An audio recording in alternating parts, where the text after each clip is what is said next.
Good morning. It is Monday morning. It's all go in the garden. We've got them finishing off the last bits of the wall, whatever they have to do. Carlo's out there blowing leaves, and we're about to go on a hike.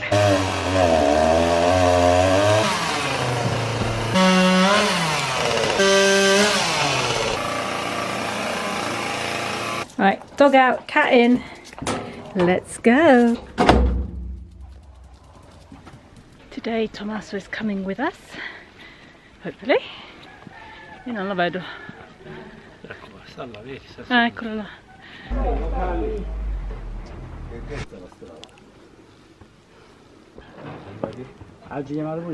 This is an incredibly steep pathway that cuts right up the mountain to the Caserma Forestale, which is like a little old shepherd's hut, I suppose, like a little refuge place where people would stop off. This is the beginning of the zigzaggy steps.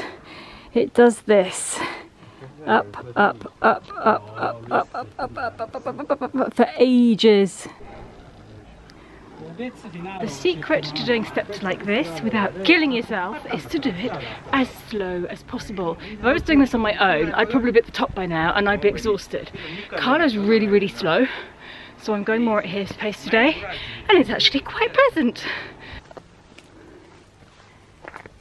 Non mettere la bocca. Disperato proprio. When I was little, I used to do sponsored swims for the British Heart Foundation, and we would get sponsored to swim 50 lengths of an Olympic-sized pool. And I can remember the first few lengths being really, really hard, and then suddenly you'd get into your rhythm and you'd just be able to keep going. Climbing steps is the same as that. The first 100, 150 steps are an absolute nightmare, and then you sort of find your rhythm and you can just keep going forever and ever. Here we go down to that little tiny abandoned cottage that I found once when I came up here, probably a couple of years ago now, and it was very foggy that day. We've climbed a fair way now, but I still feel like we haven't got very far yet compared to where we want to go.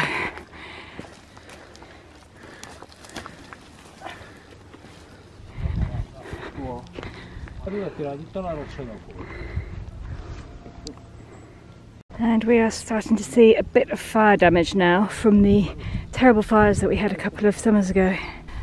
And the pathway is getting quite hard to get through.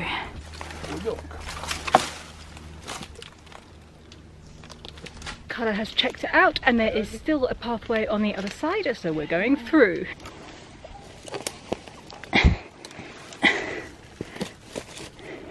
Nice of them to wait for me. Fuck. Not even the dog waited for me. Okay, ow, that hurt. Thank you for waiting for me.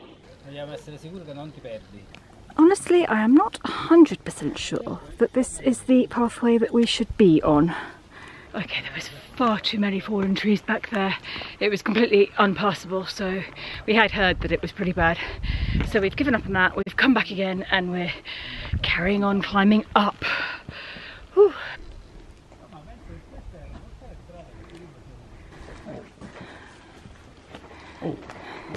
This goes quite far back, this little cave.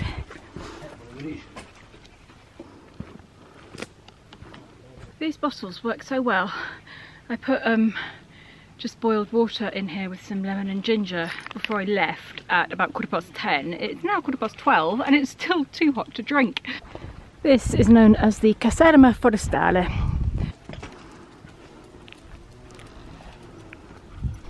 Now we just need to follow this pathway which winds around to that little village over there where we're going to have some lunch.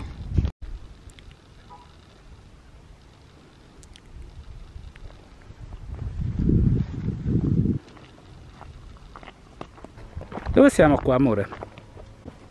Sopra la montagna. Che cazzo di definizione di merda è? And we have Positano to your right. To your left we have oh, bloody hell. We have Santa Maria di Castello, and behind that you can see Vesuvius. Sì, ma non ti ho chiesto dove stavamo, quindi... Can we just go and have lunch? Come on. Andiamo. Vi faccio io la panoramica di qua. On the top of the sea down, up and down. is Positano. Nick, ti amo, ma non lo dire a nessuno. And we have arrived back into civilization. The small village of Santa Maria di Castello. Now, fingers crossed that the restaurant is actually open on a random Monday in January and we can get something to eat. Well, it looks very closed to me. Oh. I was wrong, I think it's open. Very empty, but open.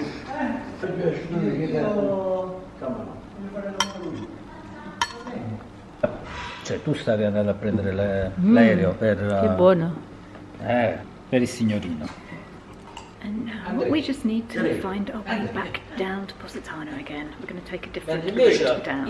Well, that was a lovely lunch, well needed. I got cold, so I've put my hat on. It also keeps the hair out of my face as we're walking down again. We're just going to quickly walk up here to see the viewpoint, and then we're going to head down.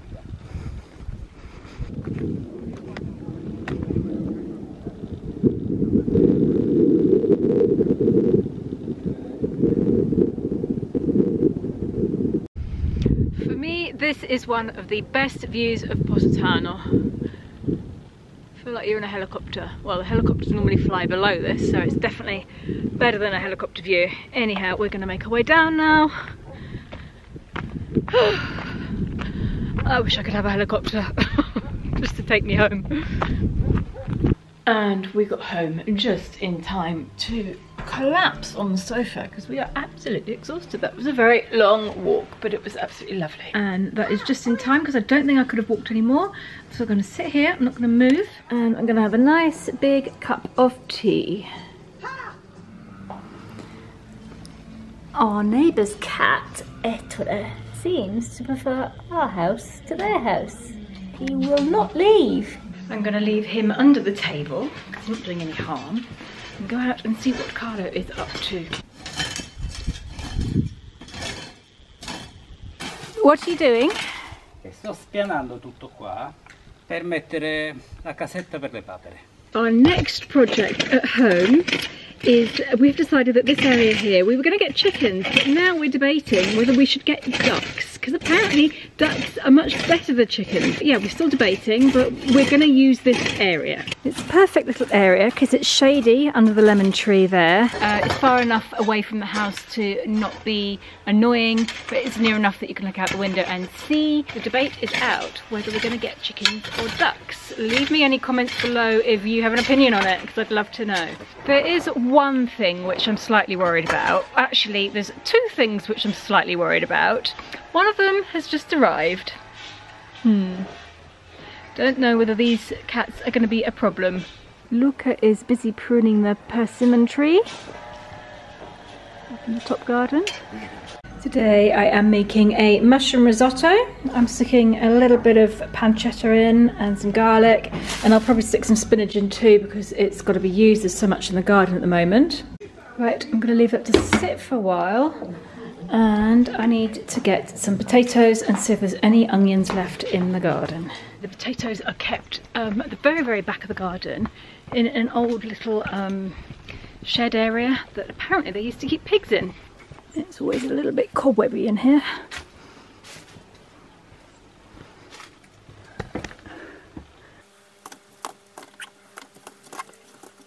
Hello! Hello!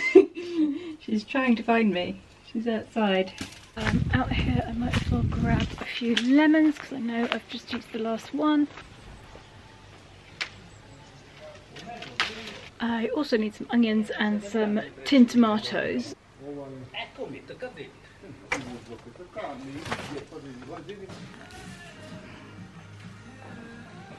Grazie. Carla now wants help in the garden. Hello. Are you excited? I haven't been summoned yet, so I'm gonna quickly take a moment and pick a little bit of broccoli for dinner because I normally forget and end up having to do it by torchlight in the dark.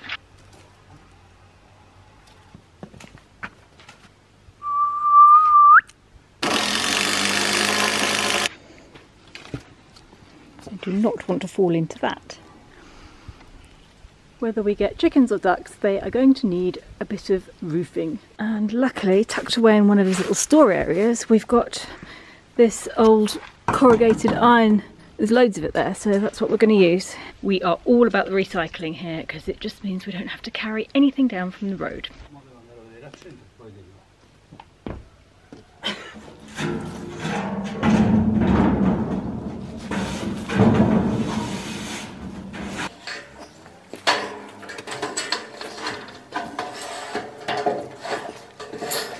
Right, Luca is giving him a hand for now, so I'm going to sneak off because I've just had a delivery. Luca's just brought it down for me. I have ordered myself a new water bottle because the one I've got is perfectly fine, but it's too small, so I've got a bigger one. This is 750 millilitres and it's absolutely lovely.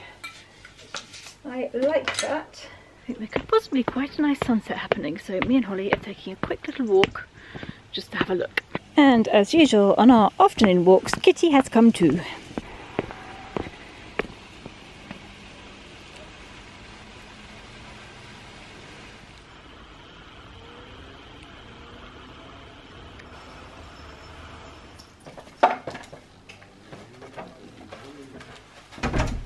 Good morning. I really wanted to wear this big chunky cardigan today, but it's a little bit too cold to wear this on a scooter without a coat, and of course I can't get my coat over the top of it, so I've come up with a brilliant idea of putting my coat underneath it, which might look weird, but I can take the coat off later. I am off to the Bar Internazionale to meet some friends who are all back from their Christmas holidays, and we haven't seen each other in ages. We're going to go and have a second breakfast. About 350 steps later and I am sweltering, but there's no point taking my coat off or my cardigan because in 100 more steps I've got to get on my scooter, and that's much fresher.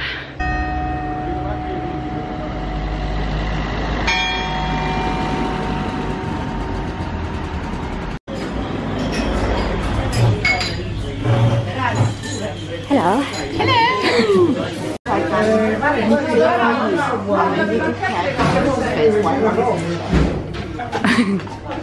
Pollicchia, ci vediamo. Ciao. Ciao.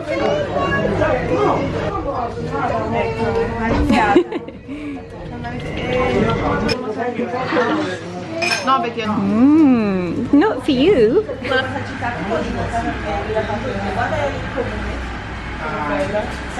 I've now just driven on my scooter to Praiano with Elizabeth. She's got a garden here. We're going to go and see the chickens and the goats.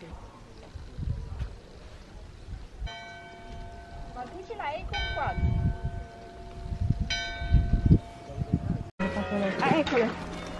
Le paperelle. Lui è cieco. Oh.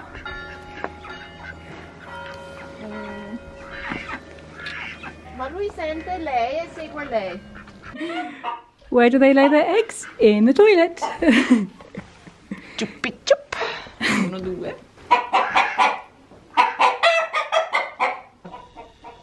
Chickens in a cave. Elizabeth has gone to find her goats.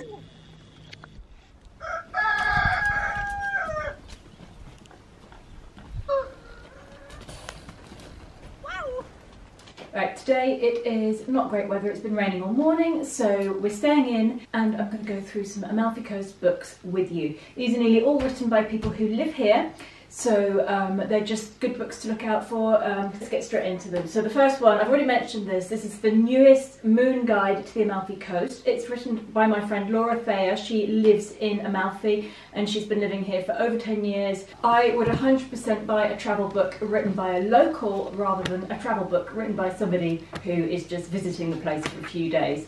Laura knows her stuff. She knows the history, she knows everything about everything, and this is a brilliant book. This book was sent to me by the author Margie Miklas. It is called My Amalfi Coast Love Affair, and she basically documents the first time she came to Positano and subsequent times, and it's just a lovely, easy to read story of visiting the Amalfi Coast for anybody who's missing it.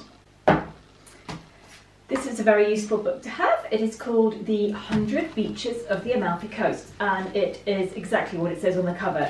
It is a guide to every single beach possible on the Amalfi Coast, where they're situated, how to get to them, and it's a very handy book to have if you're planning on doing some in-depth exploring.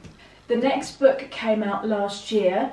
I absolutely loved this book, Jennie's Diary. Jenny is an Australian woman who came to Positano, first of all, I think it was in the 60s, and she has been living here since the 70s, and it's all in this book. Jenny was one of the original 60s wild child, hippie child.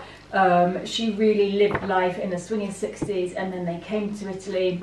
She spent time in Rome, she moved to Positano, and if you want to know what real life was really like in Positano back in the 60s and 70s and 80s, get this book. Amanda Tabberer is another Australian lady who lived here for a long time, and she has written 2 books, and they're both absolutely brilliant. They're both coffee table books. My Amalfi Coast is an absolutely beautiful book which explores every single town along the coast. Stunning photos by Carla Coulson, and I mean, absolutely stunning. It's a really beautiful book to give somebody as a present or to just keep on your coffee table. And accompanying that, she came out with an Amalfi Coast recipe book, which is filled to the brim with local recipes that you're not going to find anywhere else because they're all from this region. Really, really beautiful book.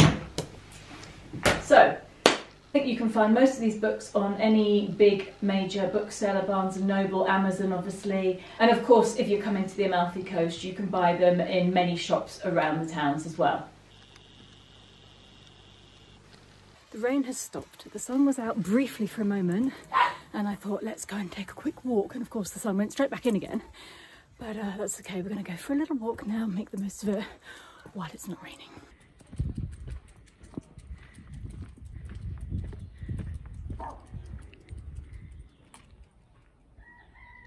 Well, I was only planning on going out for a little walk, but we have now ended up above Montepertuso on the way to the hole.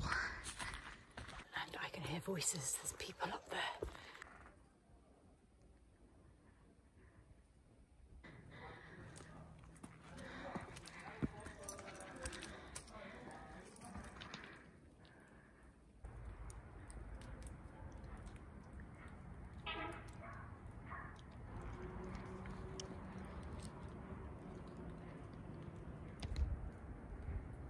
This big boy has just appeared from the other side of the hole.